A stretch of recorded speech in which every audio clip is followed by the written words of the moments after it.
یہاں پر فرمایا کہ یہ بھی مقصد تھا معراج کا کہ کل قیامت تک آنے والے جتنے بھی جب سے پیدا ہوئے، جب سے پیدا ہوتے رہیں گے، قیامت تک آنے والے، کوئی کہے گا میں اس پریشانی میں تھا تو مجھے فلاں نے دلاسا دیا، مجھے فلاں نے دلاسا دیا، میرے باپ نے، میری ماں نے، میری بہن نے، میرے بھائی نے، میرے فلاں عزیز نے، میرے فلاں دوست نے، میرے فلاں ہمسائے نے۔ فرمایا میرا محبوب وہ محبوب ہے قیامت تک جو ہے کوئی یہ نہیں کہہ سکتا کہ مجھے جو ہے وہ خدا نے دلاسا دیا ہے، خدا نے بلایا ہے، خدا نے پیار دیا ہے، خدا نے اپنے پاس بلا کر انعامات و انکرام کی بارش فرمائی ہے۔ فرمایا یہ اعزاز ہوگا تو صرف آمنہ کے لال کے پاس ہوگا،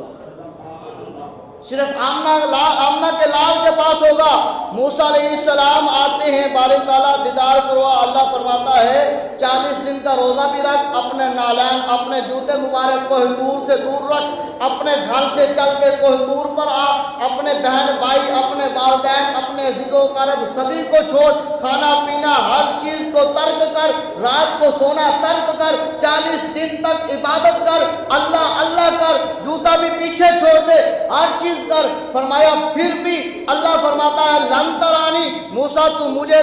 دیکھ نہیں سکتا، تیرے پاس وہ طاقت و قوت و سکت نہیں ہے مجھے دیکھنے دی۔ ہاں میں تجھے بتانا چاہتا ہوں موسیٰ تجھ سے بھی اعلیٰ ہے، تجھ سے بھی حسین ہے، تجھ سے بھی بڑا ہے، تجھ سے بھی زیادہ پیارا ہے، میں تیرے سے کلام کرتا ہوں۔ وہ جب آمنہ کا لال اپنی چچا زاد بہن ام ہانی کے گھر آرام کر رہا ہوگا، وہ نہیں کہے گا کہ باری تعالیٰ دیدار کروا، باری تعالیٰ دیدار کروا، بلکہ میں جبریل کو بھی بھیجوں گا، 70,000 فرشتوں کو بھی بھیجوں گا، براق بھی بھیجوں گا، اور جو ہے وہ تحفہ کے طور پر لباس بھی بھیجوں گا، سیرا بھی بھیجوں گا۔ میں کہوں گا اے جبریل جا میرے محبوب کے نالین مبارک کے نیچے تلیے مبارک جو ہیں، تلیے مبارکوں کو چوم، کافوری ہونٹوں کو لگا کر اور عرض کر باری تعالیٰ تجھے اپنے پاس بلا رہا ہے، باری تعالیٰ تجھے اپنے پاس بلا رہا ہے۔ اباب ذوالفقار اللہ تبارک و تعالیٰ نے اپنے محبوب علیہ السلام کو یہ معراج کا حسین سے حسین تر تحفہ عطا کیا ہے۔ اور آخری بات، جب محبوب نے